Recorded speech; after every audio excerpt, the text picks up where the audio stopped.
Bonjour, je suis Rodley Saint-Iné, je suis journaliste haïtien, réfugié ici en France et résident à la MDJ.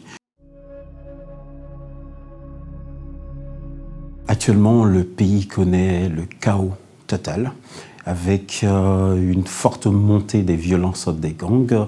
En moins de 2 mois, 1193 morts. Et le 29 février, le pays s'est enlisé vraiment dans une violence extrême où des bandits ont pris le contrôle de plusieurs commissariats, ils ont incendié et malheureusement on est dans une situation où le pays est contrôlé par des gangs.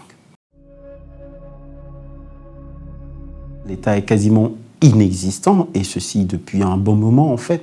Depuis 2021, le président a été assassiné. Actuellement, il n'y a pas d'élu. Il n'y a que le Premier ministre qui a été nommé quelques jours avant l'assassinat du président et qui, via un accord politique, reste au pouvoir. Et il a promis d'organiser des élections, mais on sent aussi qu'il a tout intérêt à maintenir cette violence pour rester au pouvoir, pour ne pas organiser des élections, pour rester au pouvoir, continuer à piller en douce et tout. Réellement, ils n'ont pas la capacité de pouvoir solutionner ce problème. D'ailleurs, ils n'en ont pas la volonté ni l'intérêt. Il y a bon nombre de politiques et une bonne partie de la classe économique haïtienne qui sont en lien avec des bandits et tout. Donc, l'État haïtien maintenant est en lambeaux, je peux dire. L'ONU fait état d'environ 300 puissants groupes de gangs. Un gang en Haïti, c'est un regroupement d'hommes armés, mais lourdement armés, en fait, et qui raquettent, qui kidnappent, parce que il y a tout ça aussi pour comprendre la situation de violence aussi, donc qui terrorise la population. Et derrière, il y a la guerre de territoire aussi. Un pays qui vit avec un taux d'inflation, c'était le chiffre de l'année dernière, de 49,3%. Donc on voit qu'on est dans une extrême précarité. Haïti, c'est une sorte de plaque tournante aussi pour le trafic de drogue dans la région en fait, et le trafic d'armes aussi. Et il faut comprendre, selon le dernier rapport de l'ONU, le pays compte environ 600 000 armes, dont la plupart sont des armes de guerre.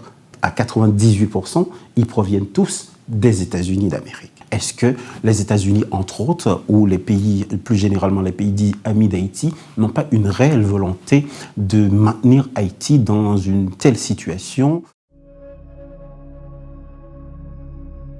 C'est une population vraiment qui essaye de survivre, malgré tout, mais qui vivent l'enfer au quotidien.